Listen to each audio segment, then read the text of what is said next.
Hello and welcome to Midweek Matters. We are in the month of October and we are starting our Doing It My Way series.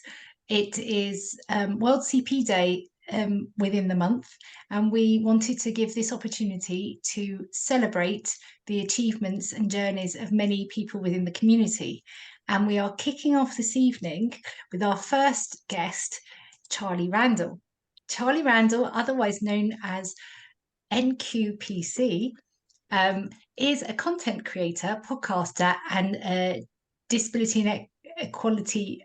Oh my gosh, DEI consultant. You can explain that later. His brand focuses on talking about disability in a fun and friendly way, so that we can open up the conversation between us and the wider world. It is my great pleasure to invite Charlie here and welcome to Midweek Matters. Thank you for having me. And also, very well done with doing those tongue twisters. I still, years after creating this brand, cannot get it out in one go. So don't worry.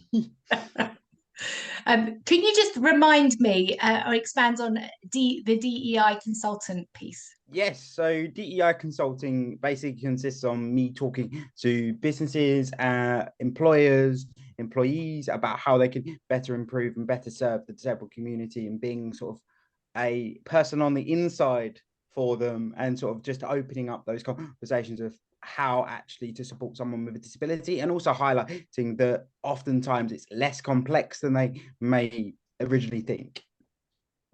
Amazing. So, one of my open-ended questions, because you gave me a little bit of information on your bio, but I Yeah. know there's a lot more to you than that. So, what is it that you do, Charlie? Well, the answer to that is lots of different things.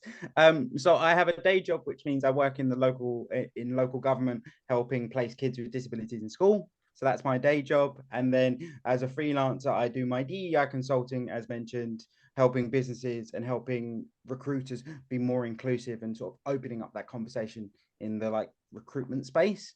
And then outside of that, which is probably where I'm most well known for, is my content creation and my personal brand NQPC. So that just focuses on, as you say, talking about disability in a fun and friendly way, doing it in a way that's like a bit more of a cheeky chappy. Like, I don't take myself too seriously. I don't use politically correct terms all the time, hence the name Not Quite Politically Correct.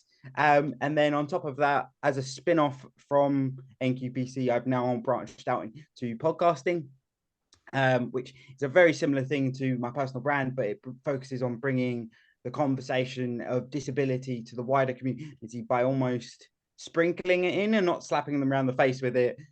Because unfortunately, I think the wider community are often scared of how to interpret disability. So I kind of try and bridge that gap and make it a bit more open and a bit more friendly conversation, but also making them learn something without realizing they're learning something. It's almost like trying to teach a child to eat their carrots. That's a great analogy. And But have you what other, because I know this is a leading question because I've yeah, looked at your website and I've been following you on Instagram for a while. So what other strengths and specialities have you been involved with previously? in terms of what projects have I worked on? Yeah. Oh, there's a variety of different stuff. So I've been involved on several different roundtables for different brands. So I've been part of roundtables for Strongbow. I've been on a roundtable for what was the other one? Starling Bank. So I've done consultancy and roundtable around that. On top of that, I've appeared at London Fashion Week, modeling for a brand called Unhidden. They focus on inclusive fashion and inclusive clothing. So I did that. What else have I done? I've done consulting for Hilton Hotels to talk to them about how they can make their rooms more inclusive, and some of the more what's the word, smaller detail that necessarily a non-disabled person wouldn't see. It's really hard to describe everything that I've done. It's very You bitty. like to keep yourself quite fit though, don't you, as well? Yes, that is also another part of NQBC. We started as a fitness brand. I fell into the YouTuber trap in the early 2010s when it was all like all trendy to be a YouTuber. So I thought I'd do my fitness bit. And then that was when I branched out more into lifestyle, but I'm still very into keeping fit and keeping healthy and sort of helping disabled people realize that sometimes it's going into the gym is the most daunting thing. And once you're in there, people are actually quite welcoming. And I also try and advocate for getting rid of the stigma around disability, around going to the gym for everyone, because I try to remind people that when you came into the gym for the first time, you were terrible as well. So don't judge anyone else. So yeah, that's sort of me in a nutshell. One thing I haven't explained is sort of how my journey began. I was talking to Emma before we started. Was basically I saw London 2012, and like many disabled people, found it really inspiring. And then basically said to my dad, "I want to do that," while watching Ellie Simmons win a medal. And he turned around and called me crackers. And then I spent the next 4 years working my way up the swimming ranks. Almost got to the Olympic team, but unfortunately didn't quite get there. But I'm grateful for the experience because it helped me spin off into what I do now. Amazing. And what was your stroke? My strokes were breaststroke and freestyle. Most well known for breaststroke. Breaststroke was my main one, but they tried to drag me into freestyle.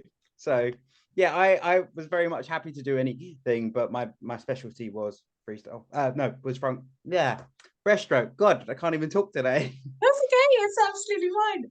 Wow, that's amazing. So that's quite a long time ago that journey started, Yes. over 10 years ago. Yeah, it's been a crazy whirlwind.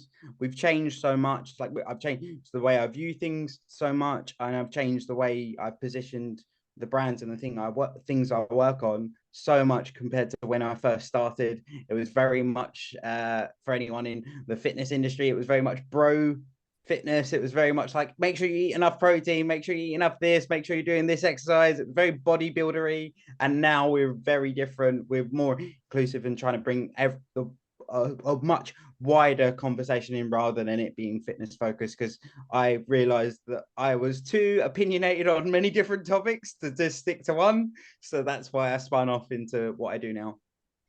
Amazing. I just saw that Emma's got her hand up. Emma, do you want to come in? I do. I have got so many questions. Do you mind if I ask my three Yeah. about the three different things that you talked about? So I'm just going to list them because my brain doesn't work to hold them all. But Yep. my first question is around, I just think coming off we had a conversation earlier, didn't we, about what inspires us? And I was just saying that I guess I was watching the 2008 Paralympics whilst feeding my little baby. And then I never knew what the pathway was from seeing on TV to actually, because I never had those opportunities in sport. I was given the Yep. whistle and told, to congratulate my my peers, how well Yep. they've done in their races. So I just wondered how you went from watching on TV to actually getting to the stage where you almost got into the Olympic team. So that was my Yep. first question. Yeah. So how I got into sport in general, I have to sort of start this journey and give a lot of credit to my parents actually. From growing up when I was younger, I was very lucky that with my parents, they treat me no different to anyone else. Because of that, anything that I was like, I want to try that. My parents are very much like, oh, great. Now we've got to find a way to try and let them do that. So then dad and mum would spend a lot of time researching, Googling, asking the communities they knew whether I'd be able to get involved in certain sports. So like my journey in terms of sports started with lots of different things such as like football, horse riding. I've tried wheelchair rugby, wheelchair basketball. So there's a lot of pressure went on my parents. So I have to give them a lot of the credit. But in terms of getting involved in the swimming community, the first instance was me, dad, and mum did some Googling and we found London Disability Swimming Team. And they basically said, like, we emailed them, they said, come down, check it out, see what you think. And also, just as a side note, when I joined that team, it was about 3 weeks after, or about a month after I went to see the Olympics. I couldn't even finish one length of a 25-meter pool. And luckily, one of the swim coaches at first training session I was at, saw something and basically said like, oh, I run a disability swim team based about 40 minutes from where I live in Maidstone. You should come down. We can do some practice with you and we'll build you up from there. And that was how I sort of got involved. So from there, it was a very small team at the time. It was a very small swim club, very much focused more on getting younger people with disabilities into swimming, but they did have a more advanced, like competitive side, but we weren't really able to access too many races. So then I started, once I'd got my grounding in that team, and I'd also been involved in Kent's disability swimming team as well as London's. So I started asking around to see what other disabled swimmers were doing in terms of progressing. And then basically one of my team members said, you should go and look at swimming for a mainstream team. And as someone with disabilities both affecting their feet, arms, and pretty much everything, I was like, there's no way I'm going to be able to keep up with a mainstream swimming club.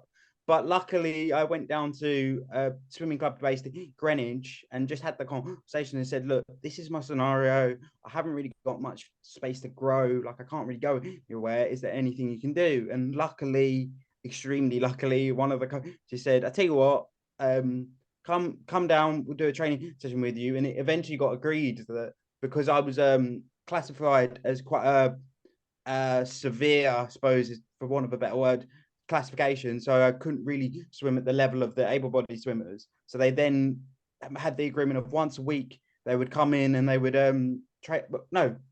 twice a week they come in, train me one-to-one. So I had that one-to-one coaching, and then from there just progressed further and further. But I was very lucky that Greenwich as a swimming team were very much like, look, we haven't really got the facilities for you and we've never dealt with anyone like you before, but we'll give it a go. And I think that's probably one thing I've learned with my journey of fitness is like, if you don't ask, you don't get. So just ask the question. I mean, I've been very lucky in that respect. And then when it comes to my gym life as well, I've been very lucky that I've been able to arrange that when I come into the gym, I'm able to book in with one of the personal trainers just to have a spare pair of hands for moving weights around, moving machines around, making sure I get onto stuff safely. So, and that all came from just having a conversation with one of the PTs, explaining my situation. And he was like, do you know what? That shouldn't even be something that you pay for. This should just be something that we just do. And was very fortunate that my gym said yes. I know not all of them will, but yeah, that's a very, very long way of answering your question, but hopefully it's provided a little bit more context as well.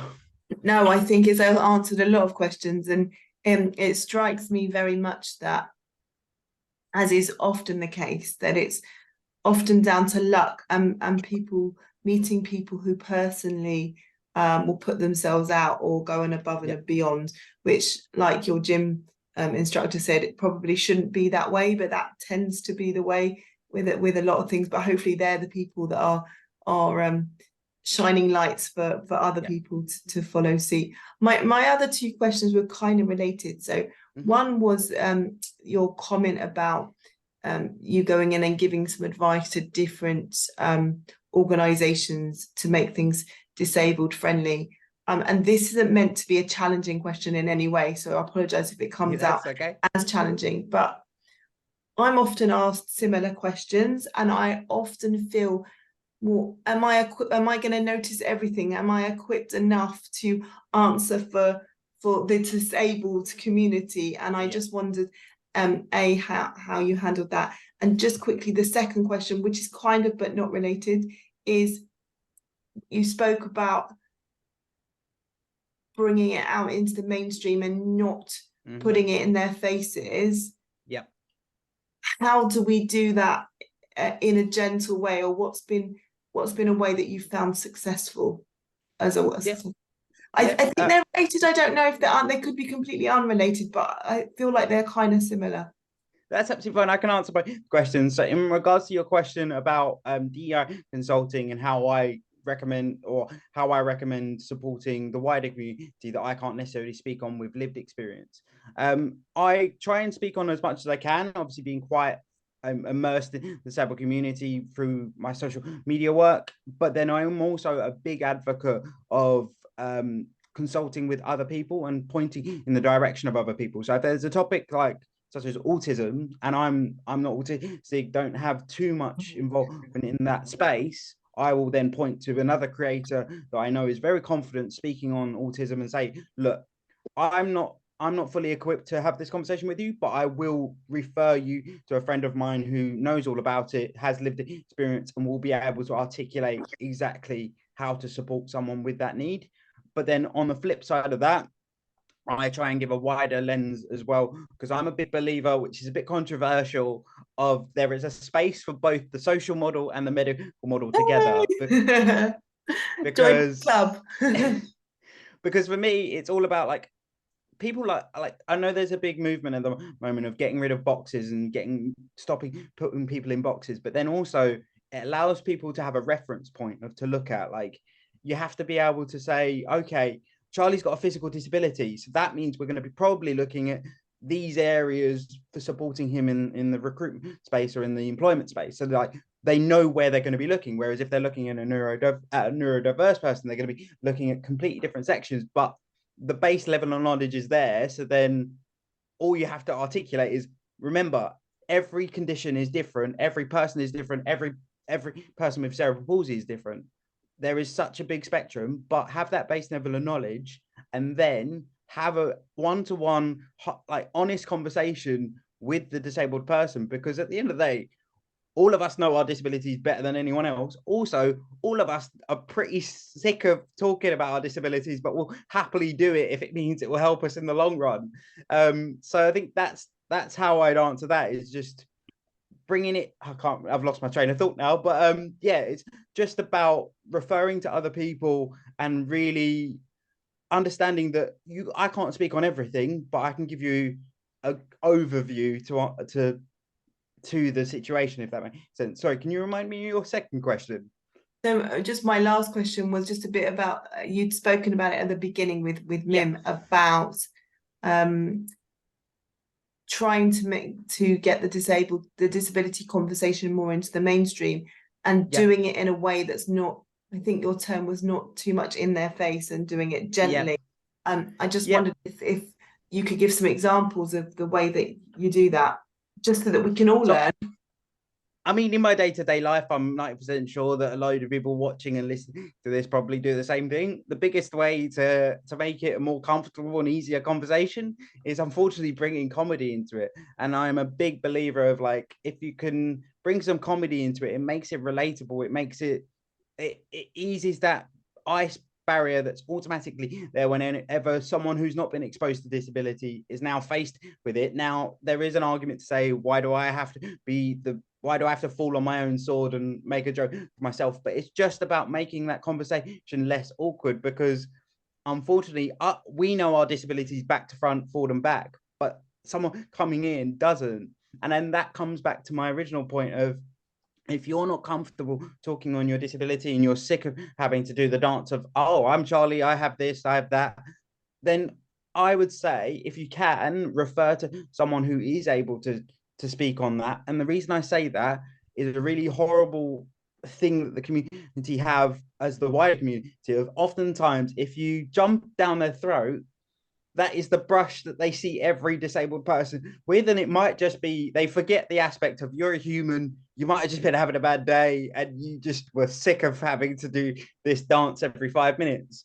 So for me, it's just about bringing to make the conversation easier. I myself, through my consultancy, I'm an open book. I've done pieces of my intimacy, my relationships. I've literally, there's nothing off limits with me. So like, for me, I like to try and ease that barrier by bringing comedy in and saying, look, I've been asked this. There's nothing you can say to me where I'm going to be like, oh, that's a new one. 90% that I've heard before. So for me, coming back to your point of like, how do we sprinkle it in? I think it's one, bringing in the comedy. I think the comedy massively helps, because a lot of the time that eases any pressures. But then also it's about making it relatable and making people realize that actually, I'm Charlie, I'm in a wheelchair, but I still like going out. I still like doing this. I still like having the interests that other people have. Because I think there's this common box of, oh, disabled people, all we're interested in is disabled things.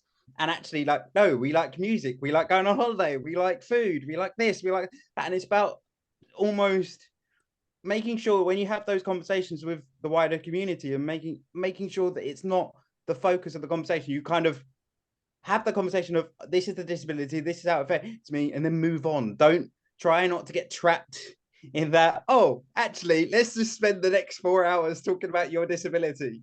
And that's really hard to achieve. But I think the more you can sort of bring in your other interests, whatever that might be, the more open that conversation becomes, because then people realize that there's a person behind the disability. Now, that sounds really naive of like the wider community. Why? Obviously, there's a person behind the disability, but also people haven't been exposed to it, so they don't know what to do with it. It's a really long-winded. Again, I'm terrible at answering short-form questions, so I apologize. I thought that was brilliant. So thank you so much. Thank you. So I'm now going to ask you an interesting question. Mm-hmm. And it is quite difficult because you are going to have to choose at least one or two. Yep. What has been so far your greatest achievement? Oh, greatest achievement. Oh, good question. Oh, that's a really tough one. I know. I would probably say I'm very proud of where I am today in terms of like all of the stuff I do, as I've mentioned before. Because if you told 12-year-old Charlie that he was doing the stuff he was doing now, he would have called you absolutely nuts and said, no, there's no way I was going to do that. So that's one thing I'm very proud of, is where I am today. And I think that's something that, not being too inspiration porny, but that's something I think a lot of people should take away, is take a role, take a step, take whatever it might be back and view like how far you've actually come. And it sounds really cliche, but it is like oftentimes the best one for this one is my other half, Gina. Like, I'll be in my own head going, oh, we should be here, we should be there, we should be making this, doing this. And she's like, Charlie, think about where you are now in comparison to where we were 5 years ago. So that's my proudest point, is probably what I've created and who I am now. But then also there's things like I'm really proud that I held the Kent County Championship for no, Kent County record for the fastest S4 breaststroke 50 meters for quite a while. That's probably another bit that I'm quite proud of. And then the other one that people always love to find out about me is I've actually been on Blue Peter, is probably the other one that I'm quite proud of. Okay, that I was never going to expect that one. Did you get a badge? Yes, I got a badge, and it actually came from a lot of people might know it came from a charity called Whiz Kids. Yes, so I was we an know ambassador. Kids. Yeah, I was an ambassador for them when I was, oh God, I must have been about 10, 11. And they came to my parents one day and said, like, oh, we've got this deal to work with this channel. What do you think? And then we ended up on Blue Peter. So it was me and two of my friends from school had been thrown into Blue Peter. And then the other one was same scenario, got chucked on a kids TV show called Smart. It was like if any of you have ever watched Art Attack, it was basically the same. Fantastic. Gosh, that's a good one as well, isn't it? Wow. Oh, fantastic. Thank you for that. So that's all right. Flipping it over slightly, your biggest challenge and how you've overcome it. I think one of my biggest challenges is my own, and again, it sounds very woo-woo, but I've done a lot of thinking recently, and one of my biggest challenges was overcoming my own limiting beliefs of like where I could have got to. And that's been a very gradual thing. Like, you'll probably listen to what I've done already and say like, oh, but you've done all this stuff. But there's always been that little voice in the back of your head. And I feel like a lot of people have it of like, oh no, you can't do that. You're never going to get here. You're never going to get there. So that's probably been my biggest challenge, is overcoming that voice ahead and getting, I think a lot of people spoke on like imposter syndrome. That's probably been another one, but bringing it back to more of a disability focused one. And one of my biggest personal challenges was I had a major surgery back in 2012. And those in the cerebral community will probably know it. It's selective dorsal rhizotomy.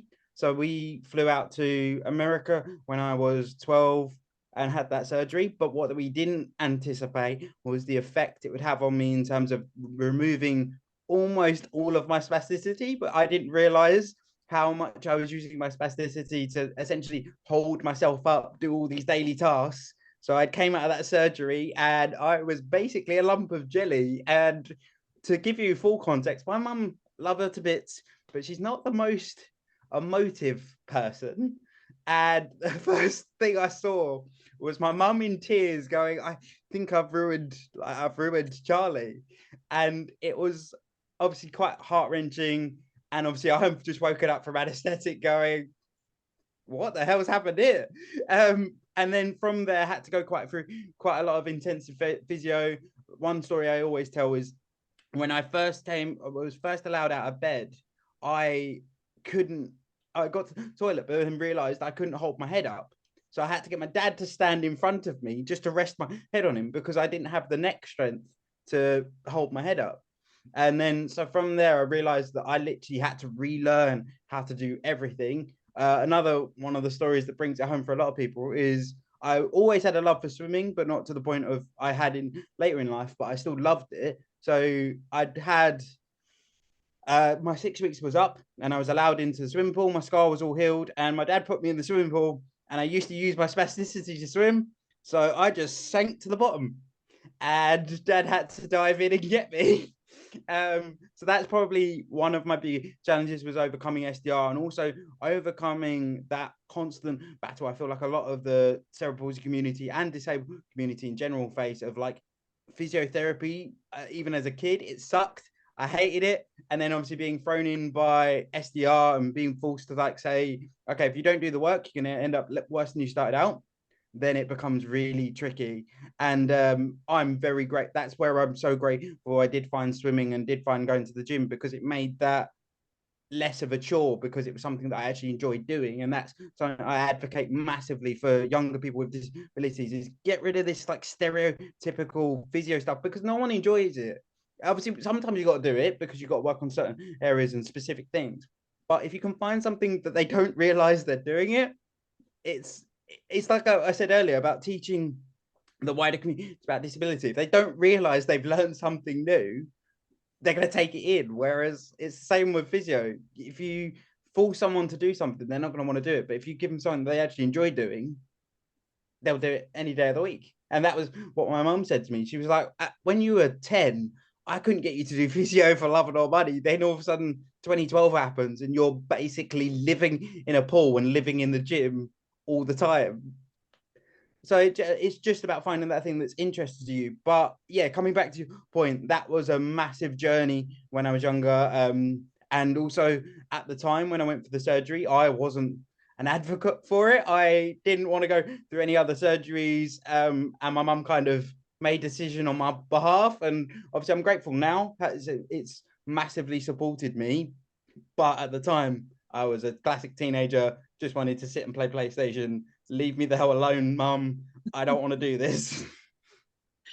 So I think a couple of things. One of the things that I find is really interesting about what you're saying regarding finding things that you love, because we've just finished September, which was our movement month. Yeah. And we were hearing from a great researcher, Mark Peterson, about the research around sedentary lifestyles and not necessarily about exercise and sport and physio and all of that, but just moving and the concept of moving and finding the things that you love to move and explore your passions and keep, which is kind of what you've done anyway. You and I think that it's really important for people to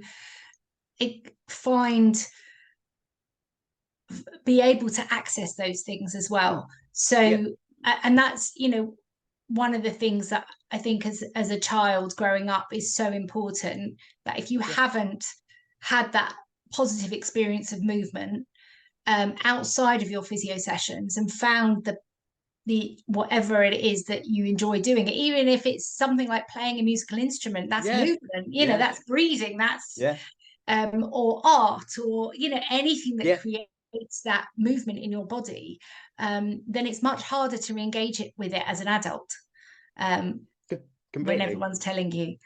So wow, thank you for that. That's okay. Insight into your SDR journey. So who I kind of get an idea who it might be, but I'm going to open it up to who was your role model growing up then? I was actually saying to Emma before we started recording, I don't really have a concrete answer for you, because, like, as I said to Emma before, I feel like you constantly change role models, and they constantly change over time. Like for me, when I started out with all of the content creation and the stuff I was doing, it was purely because I didn't have a concrete role model, and I wanted to be that for someone else or in a similar scenario to me. So, like, admittedly, yes, the stereotypical one that you're probably thinking, Ellie Simmons was a massive inspiration for me, and I definitely wanted to follow in her footsteps. But then now coming back, it's where I'm now in a bit more of an entrepreneurial space. There's a lot more people in that space that I'm following and look up to.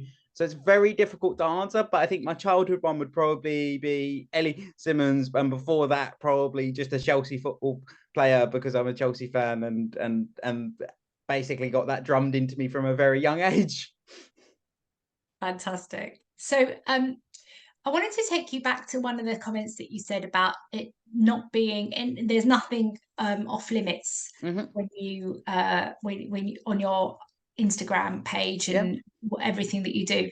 And one of the subjects that we have explored in Midweek Matters in the early days was relationships. And I wanted to and I saw that you had Damon from Enhance the UK on your podcast recently, who came with Jenny on to speak with the community, and you have put some stuff out regarding your relationship with Gina that you've made reference to. How was that at the time received? Because I think that you were really bursting some taboos there, and I'm just interested what responses you got when you posted that stuff. Now, this was really interesting. So again, luckily, the majority of the feedback I received was pretty much everyone going, "Thank God someone said it." And I think it was all came down to, like, the fact of it being it's a very personal subject. It's a very, like, I'm just very lucky that my parents have brought me up to be nothing's off limits. So they now look at the stuff I do and go, "Oh my God, I can't believe you put that out online." But to come back to the point of what it was like getting the comments back, so on the one hand, everyone was like, "Oh, thank God someone said it, because yes, we're humans too. We do this as well." And then on the other hand, I had the whole thing of like, "Oh, how dare you speak about this? This should be stuff that's like, this is between you and your partner, this, that, and the other." And I'm like, it's all about just educating. And also, as we spoke about, it's about giving it sounds really weird in that context, but giving role models to people and saying, look, we can do this stuff. We can have relationships, and we can just live a normal dating life of, like, finding a partner. Yes, it's more tricky. Like, everyone asks me, like, "Oh, do you disclose your disability on your dating profile or not?" And to be honest, I never know how to answer that question, because then I have to give the full context of, like, I met Gina by a pure fluke, wasn't looking. I tried the whole dating app thing. It didn't really work. And then essentially my friend went to a job interview and found out that Gina ran a YouTube channel. I ran a YouTube channel, thought we'd get along, and here we are 6 years later. So it's a really tricky one. Dating, intimacy, and disability is something that, like, people just don't want to talk about, or it's like always over complicated. Like, I always make the joke of, everyone thinks we have like these special rooms that we go into, and it's like, no, we're just normal human beings. Oh my! Oh, Emma, come in with your question. You're on mute. Sorry, I muted you because my dogs went crazy. I guess it's more of a comment, really, because it's interesting you say that, because two of my observations are that the Midweek Matters that we ran, that was about relationships, the month we did on relationships, and then the month that we reran about friendships and platonic relationships, were some of our most well attended sessions. But also, I do some work at the EACD, so the European Academy of Childhood Disabilities. And the one thing that universally throughout Europe, children or young people are telling to their physios, to their health professionals, to anybody that will listen, is that they want the information about how you have a relationship, how do you find a partner, you know, how does one go about finding people. And I guess that's not really surprising, given I remember what I was like as a normal teenager, and having sisters and brothers who didn't have a disability. That's all we ever talked about, and it wasn't about whether you had a disability or not. It was just kind of that age and stage. I guess when I'm saying I don't find that surprising, but how do we change things then? How do we put it on an agenda so that it kind of, in a way, normalizes it as it's normal for any kind of young person, teenager, that's one of the things they're doing, is looking for companionship, whatever sexuality or orientation you have. I think for me, and not, I think like every disabled person who's ever watched the show will say this, and like there's a lot to talk about at the moment. But one of the things that's really tackled it really well is the recent series with sex education, because it's not, oh God, let's all talk about disability and dating. It's okay, this happened. and then people can relate to it, but then also it brings the conversation into the wide community because it's in a mainstream show. And I think one of our biggest problems as the community is it's almost every time we're on telly, it's almost too focused on us. It's too the undateables, this, that, the other. It's always very disability focused, whereas it should just be, oh, this is Charlie, he happens to have a disability, but listen to what other stuff he gets up to with his mates. Like it's that's how we bring it in, because it's not, oh, I want to watch, because it's like we were saying earlier, a lot of the time in the disabled community it's a bit more of an echo chamber, and it's very similar with those sorts of shows. The people that watch the undateables and things like that, and I'm making a generalization, I might be completely wrong, are disabled people, because we're trying to find the answer to that question of what are other people doing when it comes to disability and dating. And whenever shows like that come out, it's oftentimes it's either people with disabilities or people with a connection to a disability. So my sister might watch a show referencing a disability because they're like, oh, Charlie's got that, or Charlie's experienced this, and that's why she'll watch those shows. It's not the wider community of Darren who's never met anyone with a disability. It's people already connected somehow, whether that be far afield or really personal to them, watching those shows. So I think that's the big thing, is almost not making it, oh, this is a disability show, or oh, we're going to move on to the disability segment of the show. It's just, it happened, let's move on. Like, and it's also people going, oh wow, I thought it'd be more complicated than that. And I'm like, no, that is how those conversations would kind of work. And I think that's the big thing, and that's how we break the taboo of disability and dating, because as well that then breaks the taboo for people considering dating someone with a disability, because they don't see it as this like massive mountain to climb, and oh my God, I'm gonna have to be their primary carer or do this, that, the other. It's just, okay, this happened, let me get to know this person. If we connect, move on.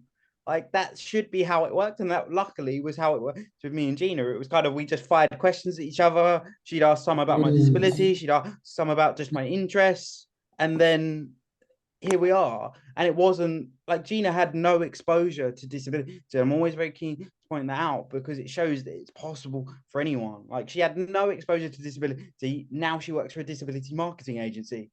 Talk about a full 360, but it does happen. And it was just her willing to learn and willing to go, do you know what? This guy seems all right. I'll chat to him. And she's probably sick of her making that decision now, but there you go.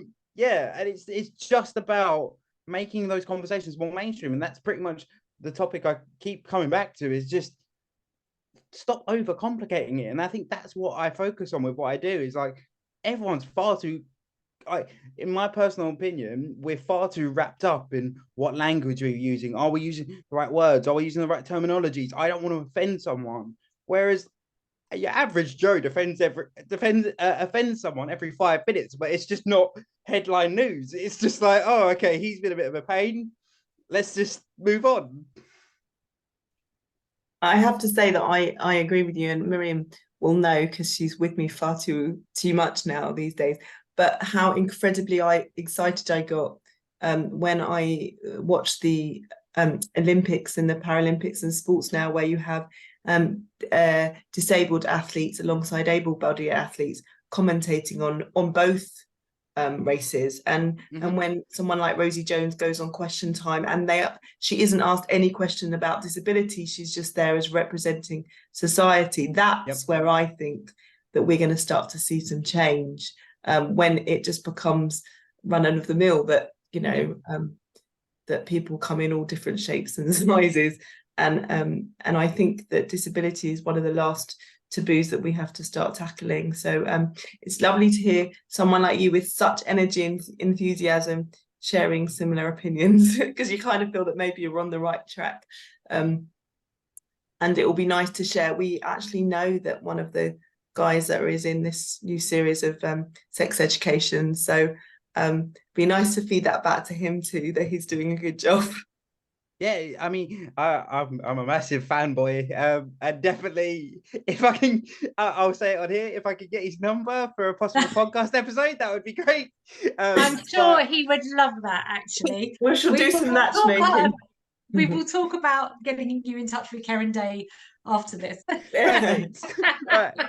Anyway, next question. Okay, so I don't want to rain on the positive energy, because I really think it is amazing. But I want to ask a little bit more about your school experience, because that's where a lot of sometimes people find it's quite tough, and they are faced with people who aren't as open-minded. And I'd just like to understand, I'd like us to hear a bit more about how that was navigating it for you. Yeah, so secondary school, I think, follows a very similar pattern to a lot of the disabled community. Of when I went to primary, it was pretty much all good. Like, I went to a mainstream school, but just had extra support available for me. And because of primary school, it's kind of, when you're that young, no one really cares. They're kind of like, oh, Charlie's in a walking frame, or Charlie's in a wheelchair. Oh, okay, moving on. That was kind of my experience of primary. I was very much included, like very lucky in that respect. It was when I went to secondary school I started experiencing some problems. I mean, you can imagine being ginger and in a wheelchair. It was basically a free for all.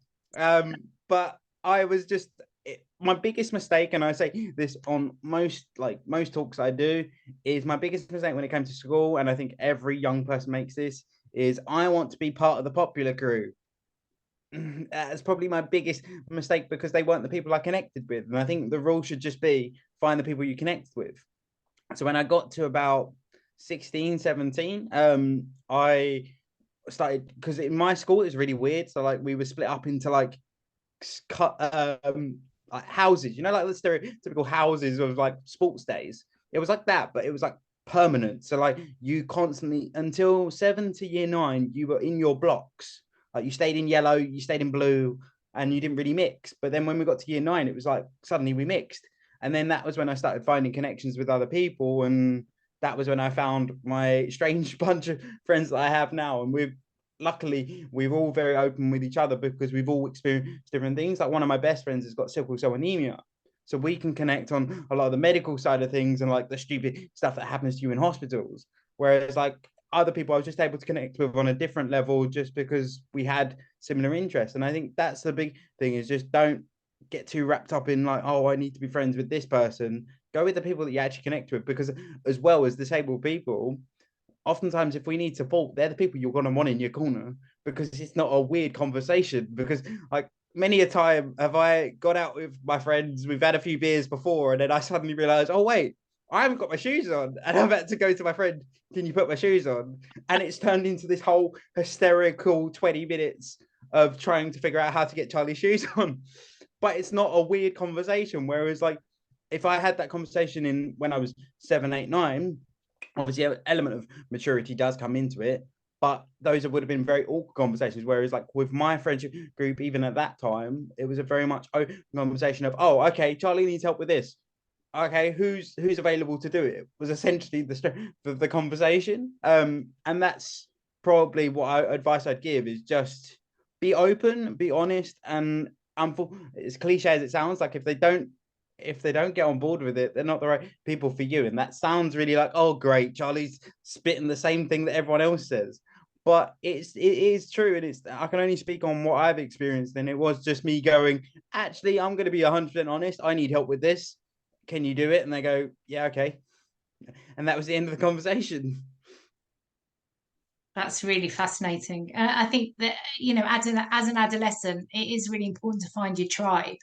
Mm. But if you've got the added challenge of being ginger, you know, I mean, you basically buggered. I was basically like set up to fail. No, I it's really it's very interesting to hear from that point of view. I just want to, before I carry on blasting questions at you, just want to Yeah. see if there's anyone else who wants to ask anything. Mandy.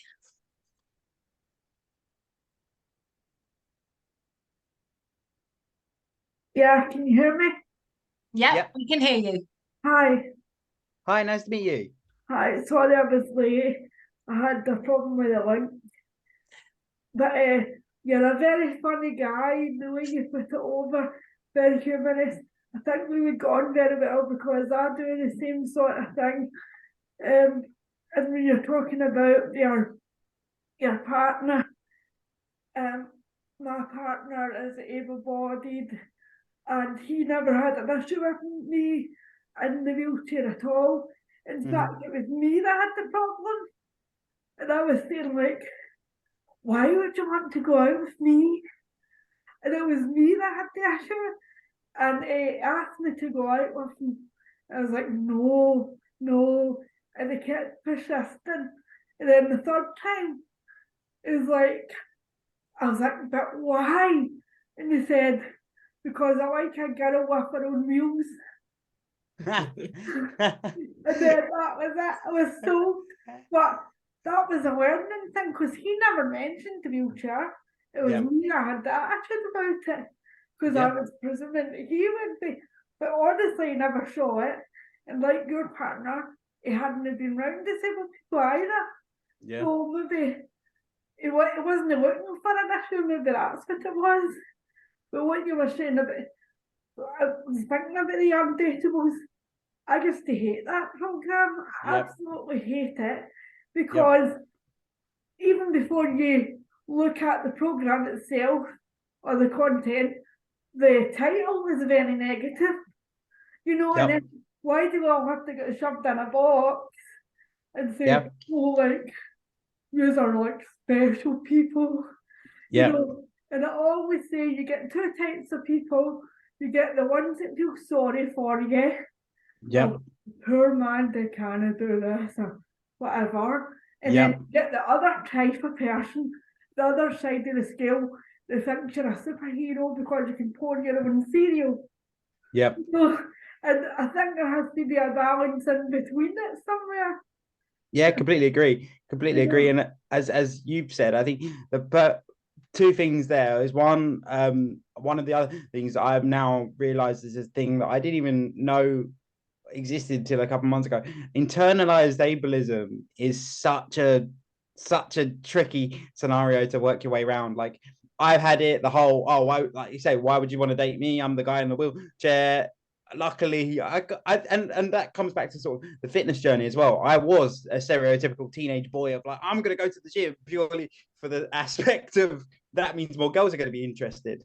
And so, but then that comes into the internalized ableism because you're like, oh, I need to do better than everyone else because I need to show that I can do this, that, the other. And I think that's such a big thing of trying to find your confidence as someone with a disability. I think that's probably where doing all this stuff online has helped because it's kind of made me realize that if I make an idiot of myself, I make an idiot of myself. It is what it is. But then also, I think I have to hold my hands up is Gina initially, when we first started dating, was a massive source of confidence for me because I was able to go, well, I did that. So that means I could do everything else. And so like, because that was my, like being a 18-year-old boy, that was one of my major tasks. Like, oh, I want to find a girlfriend. I want to do this, want to do that. So then it kind of, Gina was then the springboard to other stuff and trying to figure out how that all works. So like now the conversation is like, oh, what do we do about looking at houses? Then obviously as well, going on holiday became a lot easier. I mean, Gina, we were very lucky that my parents allowed Gina to move in with us, but then that also meant that Gina became my primary carer. So my parents didn't really need to do anything. So it all feeds in. But I think it's about trying to find your confidence before all that happens. And I know I've just said that I didn't, but I think it's really hard to articulate. But I think there is a way. It's almost like, and I'm not a big believer of it, but like visualizing it before it happens can sometimes help you. And I'm not a massive believer of like, I don't believe that if you imagine you're going to get a Ferrari, you're going to get a Ferrari. But there is an aspect of like, fake it till you make it. And I think a lot of us have done that in many scenarios as well. And like most people do it in their job interviews, and it's no different. It's basically act like you're like, it's really hard because then you're not your true self. But then also I think more be an exaggerated version of yourself rather than like not your true self. Just be like, yeah, it's really hard to explain because I know that's not articulating how you get there, but it's a really hard thing to explain. And coming back to your point of like the undateables, now I've got a couple of interesting stories. One was my swim coach was approached for a couple of us to go on part of the show, and her response was, no, go away, leave them alone. She's got a daughter that's got a sister that's got a disability. She had a sister with a disability as well, so was very much clued up in that world. So it was very much like, leave them the hell alone and go back to your car.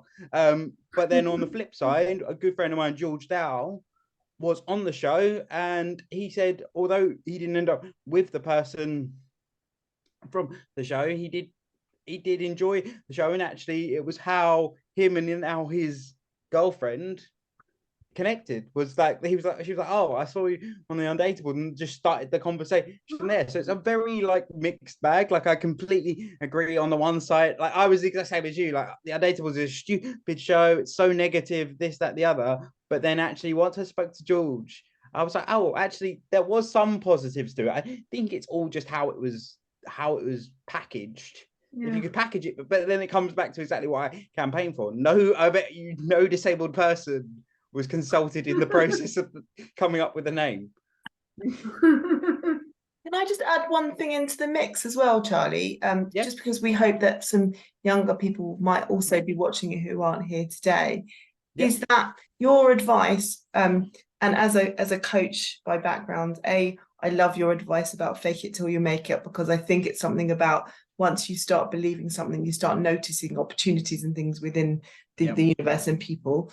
But the other thing is that I've got teenage children at the moment, and I'm forever saying to them, you just have to find your tribe. It is, you have to, don't worry about the popular group, just find people that like doing what you do and going and be yourself, and you will find your people.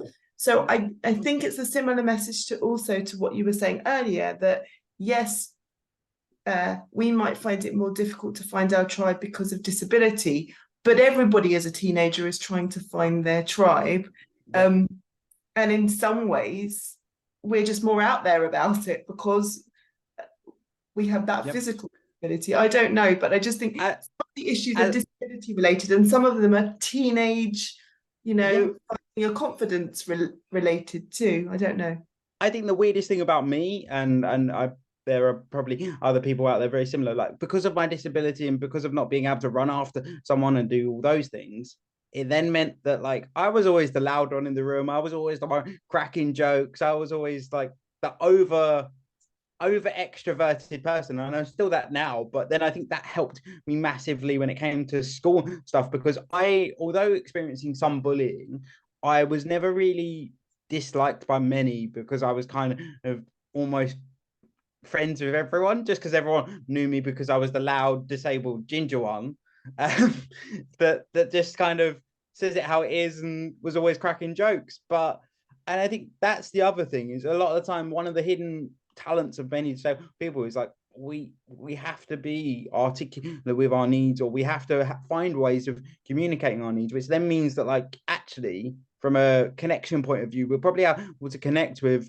more people than your average Joe, because we have to connect on multiple levels of the spectrum, whether it be our 2-year-old sister, and then I'm talking to my 45-year-old PA, but then I'm also talking to my 18-year-old sister, and it's like, and that's another massive skill when it comes to disability, is just being able to be in a room with many different age ranges. Like one of my things Mum used to always say about me, well, she was like, you're weird because you couldn't get up and run around with all the kids and all your cousins. You'd be sat at the table just joining in on like, I mean, it's a very extreme example, but it drives home the point of like political points. And I'm just sat there as a 6-year-old listening to these conversations while having dinner because I couldn't do what others did. But then that also then meant I probably matured a lot quicker than your average Joe. And I think that's probably another massive challenge when it comes to schooling is a lot of us are more mature than our counterparts. So like oftentimes I'd get along better with when I was in year 9 with the year 11s because I was on their level and not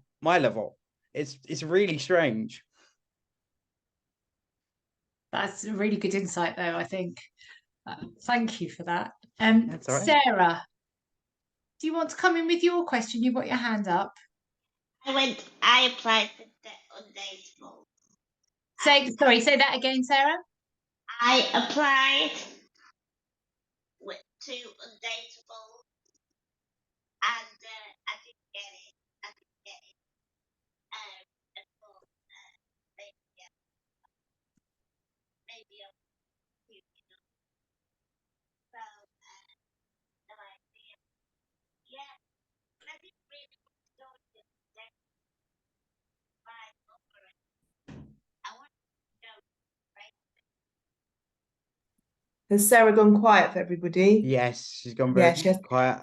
Sarah, is there any way you can get a little bit closer to the mic? Where's she gone?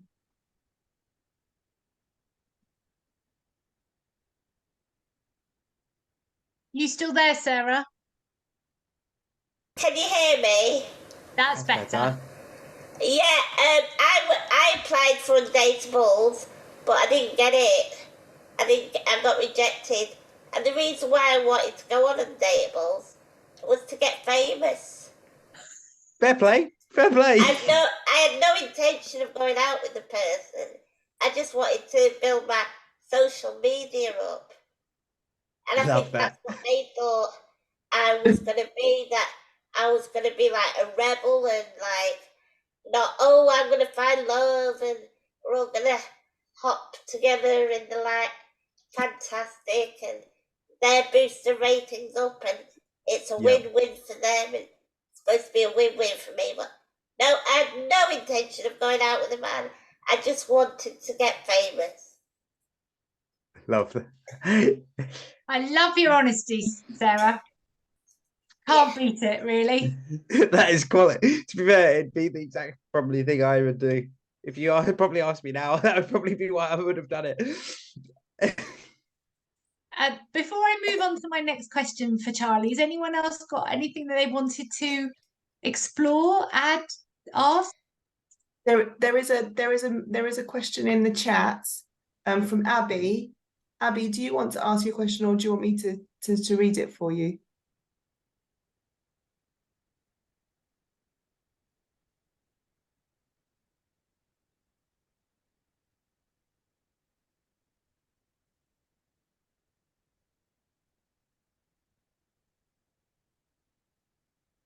Abby, should I read it for you? Do you think that's a yes? Yeah, I think she just mouthed yes. Yes. Yeah, my eyesight's not great today. So she says, Charlie, how do you build your confidence if you're struggling with friendships? That's an extremely difficult question because it's a very personal question. It's very dependent on your experiences this far. My advice would probably be just start small. Talk to people if you can, or get involved in conversations online. That's probably that would be the advice I'd give, is get involved in conversations online, because a lot of the time it's a lot, and this goes in a very negative space, but it's also worth it saying it can be very positive, of because you don't have to be presenting, you don't have to be, it's almost a very easy way in to start a conversation because you're just texting each other or messaging each other, and it's a very it's not pressured, where sometimes in a physical environment it can feel quite pressured, it can feel very one-on-one, there's might be some awkward silences and it's a little bit tricky, whereas if it's remote it's a lot easier. And I think it's groups like this and getting involved in conversations just in the wider community, just even I would say commenting on people that you relate to online, you'll then probably spark up conversations. Like many a time I've made friends. Oh. Know a lot of people, but I find it hard to do a lot of sometimes I find that people look at my there. Yeah. For me. Mm. All right, I've got a good, I've got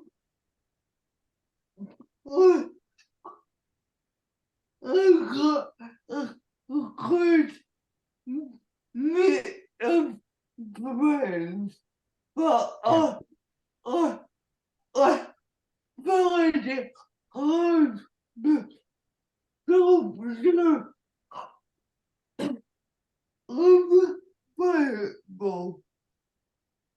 You find it hard to, what was the last bit, Abby? Yeah, I missed that last bit. Don't do others my without a ability because I find that people with ability have more time. People with a disability are more kind. Have more time. I have more time. Yeah. But with like people without disability,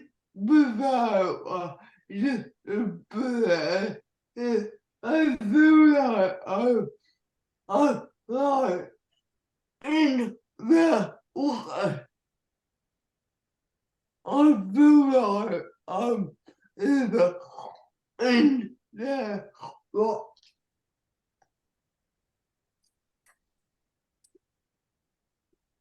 Yeah.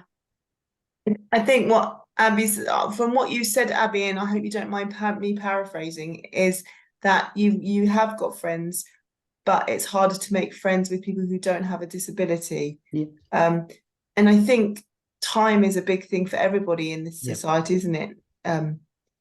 Yeah.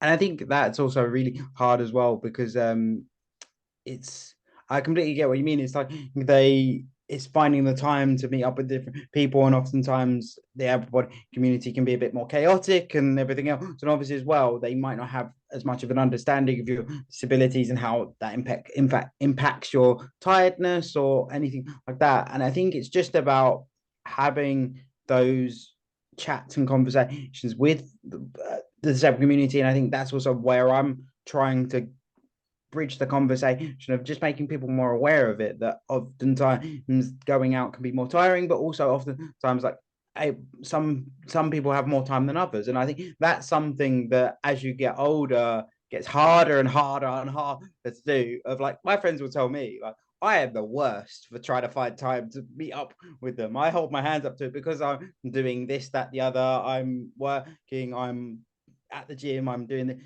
But then it's also about being able to set aside time. And I think one other thing that I massively advocate for, and I'm trying to do a lot better at, is booking time in. So like say to them like, right, I am not busy, I am not like available at all this week, but I can almost book it in an appointment and be like, I am available on this date. And then we're able to spend some quality time together, connect, catch up with each other, and really sort of make it one-on-one. Because a lot of the time I think in the social world we can always be caught up, we're always checking our phone. It's like I try when I'm meeting up with friends or meeting a new person to stay away from my phone as much as I can. But I think that's probably one thing I would say. It's just maybe open up the conversation, say, look, I know you're super busy and I know we don't get as much time to connect, but could we maybe book some time in, even if it's like so we're in October now, even if you said like, oh, middle of November, what's your schedule like? Let's book something in, let's go out for a coffee, let's do something. And then that way you're getting that connection, but then also it allows that space for someone not to feel like you're constantly asking them, oh, when you're available, when you're available, when you're available. And I think it's a really hard one to bridge as well, because there's a combination of two things of like, those people are supposed to value your time as well and want to connect with you. But then on the flip side, sometimes, speaking from experience, you just get caught up with everything else. And then you suddenly realize, wait, I haven't spoken to that person in like 3 weeks. How are they getting on? And then it all becomes a bit rushed. And it's so that would probably be my best advice. Is, and this goes for anyone with it, anyone, even if you're not disabled, is just book, if you can, book time in. And that's probably, yeah, that would be how I would approach it, and say, look, I know you're super busy, what are you doing on this day? Or like find a day that you're not doing anything that's a bit in the future, and say, right, I'm not doing anything on this day, what are you up to? Let's sort something out. And that's often how conversations with my friends go. It's literally, right, I'm free this day, when are you free? And then we book something in. I think that's great advice for everybody, really, isn't it? Especially in this busy culture that we live in. Thank you for that. I want to take you back to another area that you explored a little bit with us, and it kind of links with the month that we've just had around movement, because one of the guests that we had was a gym called Alt Movement. Yeah, I know him really well. Yeah, I know. Okay, so Craig came on, he spoke with us, and he's obviously created a most phenomenal space for people. But a lot of people within the community sort of say that whenever they phone their local gym and they are told that for health and safety reasons they can't come in, or they don't have a disability fitness trainer, or that whatever, that they're not welcome in from an access point of view to be able to utilize those facilities. And you obviously, you were sharing your journey, and you mentioned that you do go to the gym, and I'm just wondering how you navigated that, and whether you came against, was it just plain sailing the first time, or did you have any obstacles on the way? To be fair, I have to give a lot of credit to the personal instructor that's now a friend of mine, Ryan. He kind of led the conversation. He suddenly realized, like, oh, Charlie actively wants to train, but the support's not there for him, and all he needs is a spare pair of hands. Like, if Ryan asked me, like, how do you train this body part? How do you do this? It wasn't a conversation of, oh, I need advice. I just need someone's hands, really. And I think it's really hard because a lot of places don't publicize that they offer like PA memberships. So 2 providers that I know that offer PA memberships, but don't often, I think better gyms actually better at publicizing it.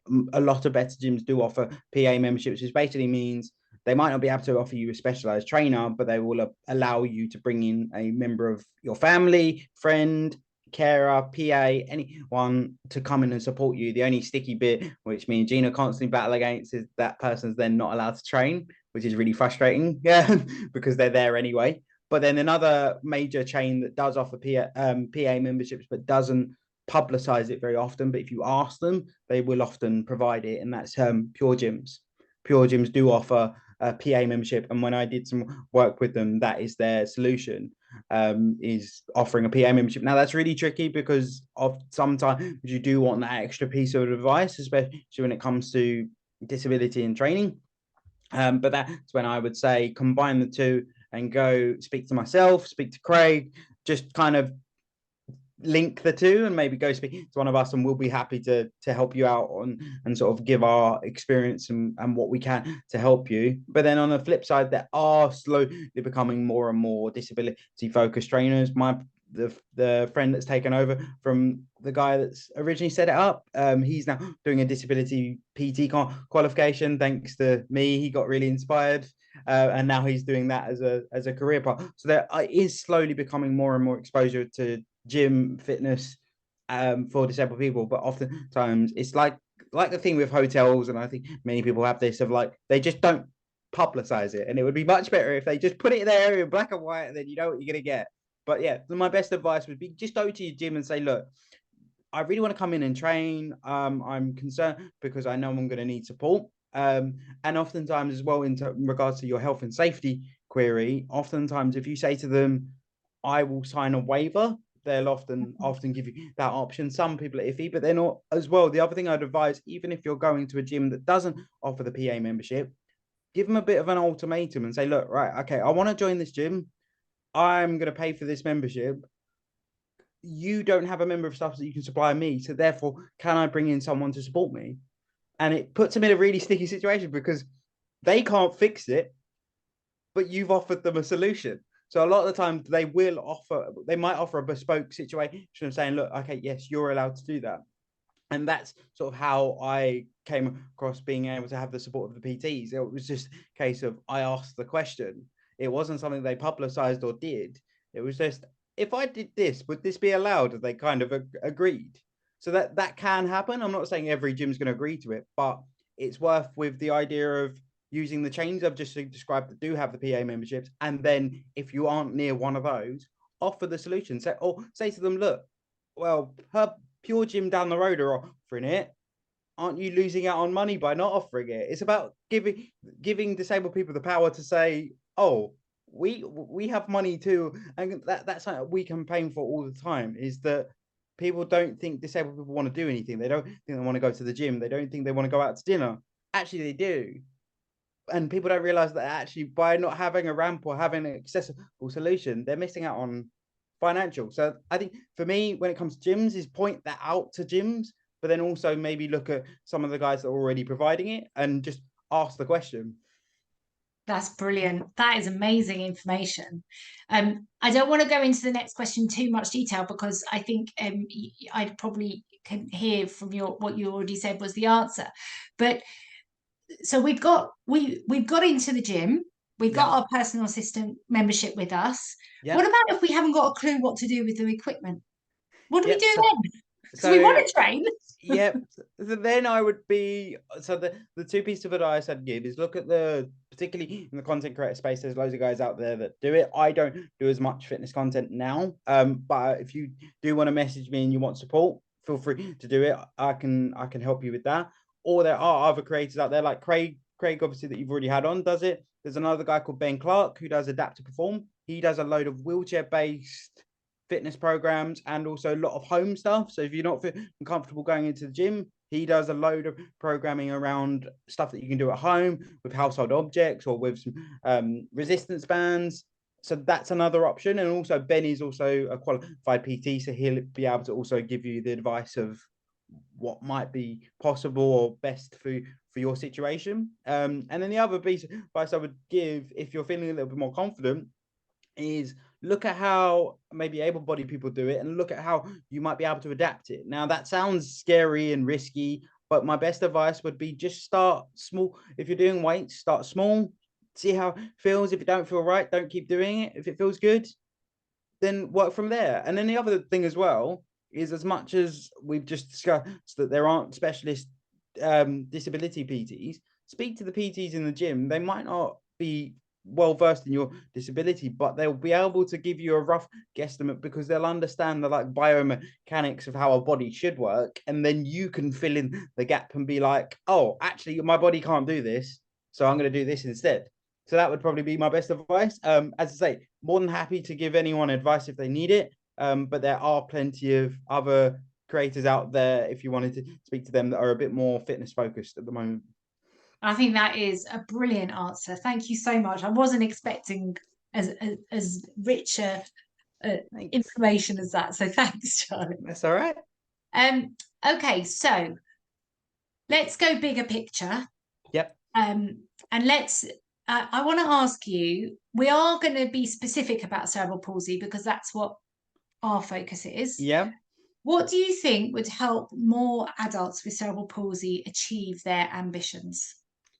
I think, and me and Miriam spoken about this before, I think the main goal should be publicizing what support's out there, particularly for young adults, because that's something that's not spoken about enough. And it's about publicizing a lot of all I've spoken about today is all about publicizing what support's available, like with the gyms and stuff like that. So for me, it's about publicizing that, so then young adults that have cerebral palsy or have a disability in general know what support's out there, because a lot of us feel that we hit 18 and then we're just dropped like a lead balloon, and it doesn't work. So I think that's how we change things, is almost by really sharing information with each other, sharing information on websites, on social media, and really showcasing what is actually available. Because a lot of the time we don't get involved in stuff because we don't know it's there.